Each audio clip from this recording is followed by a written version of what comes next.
The best way to learn about anything, really, is through a story. Storytelling has been used since the beginning of time, and that tradition continues this weekend in Bishop Hill, Illinois. Brian Fox Ellis will portray two of the historic characters as part of the Bishop Hill Chautauqua.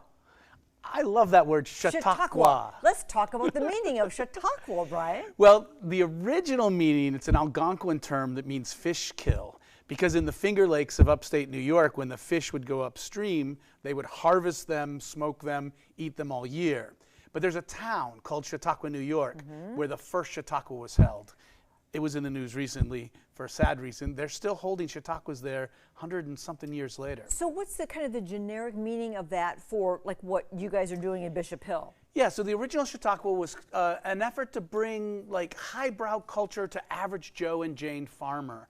In the early 1900s, 100 years ago, Illinois had 200 Chautauqua every summer. They happened all over the state.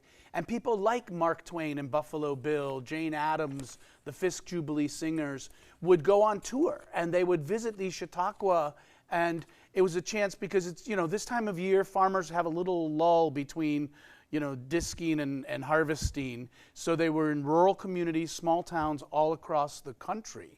Teddy Roosevelt called the Chautauqua the most American thing about America. It's kind of the early festival or gathering or not carnival, because it's not a carnival. No. But it's storytelling, and what else happens? And music, and it was pre-vaudeville. Actually, vaudeville, then radio, then TV led to the demise of the Chautauqua. But in the past 30 years, it's had an incredible comeback where I perform at 5 or 6 every year.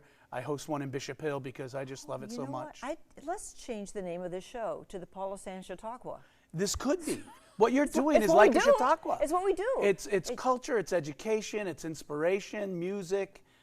Your show is a Chautauqua, and I wish our culture would use that word more. Okay. It's a cool word, Chautauqua. It really is, isn't it? So now we all learned something today. Now here's some video of a past Chautauqua, and this is coming up. It's this weekend, right? It is this weekend. 27th and 28th. This is from last year. I was Scandinavian folklorist Peter Christian of Bjornsson. We also had, I think you have a clip of the Swedish Nightingale, Jenny Lind, was in performance. This year, we've got several of my favorite characters. We're actually recreating an actual Chautauqua from 120 years ago. Really? I found the list of who performed, and then I hired people to reenact those people. Wow. So Mark Twain was on the Chautauqua circuit 100 and something years ago. Buffalo Bill. And both of these characters, Herbert Hoover loved the Chautauqua. He actually created a potato Chautauqua during World War I, when food will win the war, to educate housewives about alternatives to meat, you know, wheatless Wednesdays and all those things to provide food for the war effort. And food did win the war. Thank you, Herbert Hoover. Yeah, and you're going to portray him. I will be. And so the script that you're using, you said you found the rundown. Are you having to write the script, or is it already there? Well, I found the program of who spoke at a Chautauqua, and then I found people who portray those characters who have already written their own script. Oh. Now, of course, I write my scripts, and Herbert Hoover, after he was president of the United States, was president of the Isaac Walton League. And this year's the 100th anniversary of the Isaac Walton League. Neat. And so Hoover was somehow more proud of his presidency of the Isaac Walton League. Sure, why not, right? And so it's Hoover the Fishing President. And he tells stories about his fishing adventures, and he wrote a little book called Fishing to Cleanse the Soul. Oh, yeah. I know some guys who could get into that. What else are we going to do this weekend then? So we always have music as part of it. So Michael Hurt, who's an African-American vocalist, he will be telling the story of the Fisk Jubilee Singers. And you may not have heard of this group, but they are who popularized all of those old pre-Civil War songs like Swing Low, Sweet Chariot. And Michael is an amazing vocalist. He actually starred in Porgy and Bess. Really?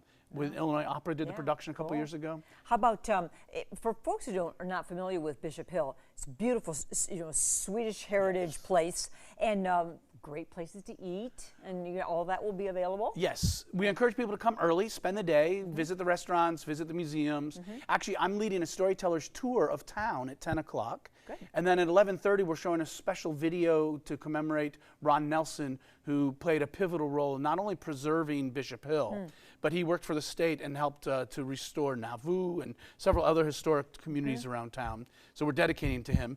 And then we also have some kid performers I'm excited about. In Galva, Illinois, the 4th grade does like a mini Chautauqua. They call it the Wax Museum, where every 4th grader picks a historical character and then writes a short script and performs. So the best of the best will be performing on our main stage with the adult professionals. The Galva kids will be there. They will be performing. great. That's really, you know, I think you're introducing a new generation to what a Chautauqua can be, and that sense of community, and it's community entertainment really, and education all together. All of us gathering, starting this Saturday, 10 to 3, right? Yes. And then Sunday from just 1 to 3? Yeah, so the main programs are 1, 2, and 3, both Saturday and Sunday afternoon. Okay. It's all free. And then, as you said, spend the day, because you know you could go to the restaurants in the museums, and you get to meet some historical characters like, you know, Brian Fox Ellis right here.